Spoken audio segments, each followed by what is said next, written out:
So when you begin solving equations in your math class, the goal is to get a nice simple statement like x equals 2. Boil it all down to just so we just know exactly what x has to be. Another thing, sometimes what students try to do is they just try to picture like, okay, so what could I plug in for x so that when I multiply by 5, subtracted by 4 makes 21. Yeah, you might get to the answer that way, but certainly later on in algebra and higher mathematics, you need to know how to manipulate an equation to get it boiled down to x equals something.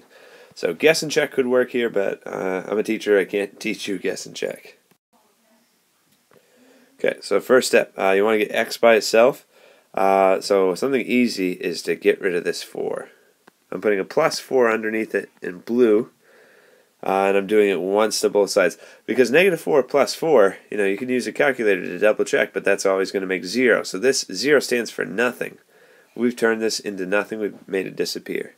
Now we had 21 plus 4. We had to do that to the other side of the equal sign because you got to think of an equation like a balance beam, okay? It might look like this, and here's the balance of the balance beam. That's my little seesaw, like I'm a kindergarten. This is where the equal sign is. It's the balance of the balance beam. So if you're doing plus 4 on this side of the seesaw, you've got to balance it out by doing plus 4 on this side.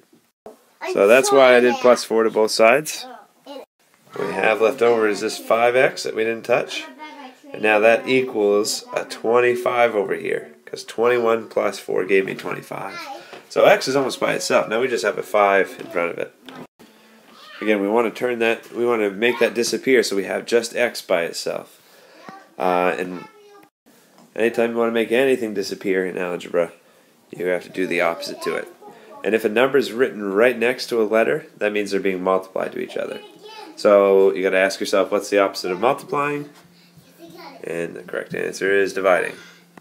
Divide both sides by 5. Because again, it's a balance beam. You gotta balance it out by doing the same thing to each side. So when you've done that, you're left with just x. You're left with 1x. Okay, let's do it that way. You're left with 1x because 5 divided by 5 gives you 1. So you're left with 1x, and that equals 5. But saying 1x is the same thing as just saying, oops, what did I do? Saying 1x is the same thing as just saying x. These are saying the same thing.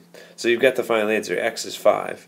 If you go back into this first equation that we started with, 5x plus 4 equals 21, you plug in 5 in there just to check. 5 times 5 makes 25.